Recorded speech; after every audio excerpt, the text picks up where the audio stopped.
Low scoring ম্যাচে রোমাঞ্চকর জয়ে এনসিএল টি20 ফাইনালে রংপুর। প্রথম কোয়ালিফায়ারে ঢাকা মেট্রোকে হারিয়েছে 4 উইকেটে।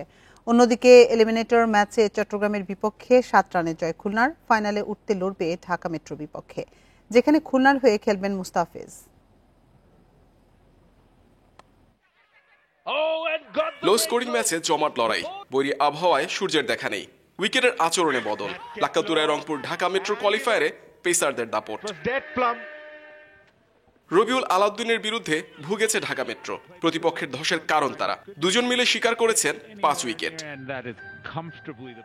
ইমরানুজ্জামান ভালো শুরু পেলেও 30 রানে আটকেছেন। শেষ দিকে বিপ্লব রনির জুটিতে ঢাকা মেট্রোর বোর্ডে 107 রান। ছোট টার্গেটের রংপুরও সুবিধা করতে পারেনি। রিজওয়ান নাইম মামুনদের ছোট ছোট অবদানে জয়ের কাজ সহজ হয়। পরে তানবীর আরিফুল জুটি হতাশ করে ঢাকা মেট্রোকে। 22 রানে অপরাজিত থেকে রংপুরকে ফাইনালে তোলেন তানবীর। আন্ডাররেটেড হতে পারে, বাট আমাদের প্লেয়ারের মধ্যে অনেক ক্যালিবার আছে আমি মনে করি। এতদিন ধরে কষ্ট করতেছে অ্যাজ এ টিম, এখন যে রাইট জায়গায় ক্লিক করা উচিত ছিল আমরা সবাই মিলে চেষ্টা করছি অ্যাজ এ টিম, আমরা ক্লিক করতে পারছি, তো আলহামদুলিল্লাহ। এটা খুলনা চট্টগ্রামের এলিমিনেটরও রোমাঞ্চ ছড়িয়েছে। সোহানের 50 খুলনাকে দেয় চ্যালেঞ্জিং স্কোর। 147 রানের টার্গেটে নিয়মিত উইকেট হারায় চট্টগ্রাম। ইয়াসির রাব্বি নাইম হাসানের 51 রানের জুটি আশা দেখায়, তবে শেষের সমীকরণ মেলাতে পারেনি চট্টগ্রাম। খুলনা 7 রানে জিতে বাঁচিয়ে রাখে ফাইনালের স্বপ্ন।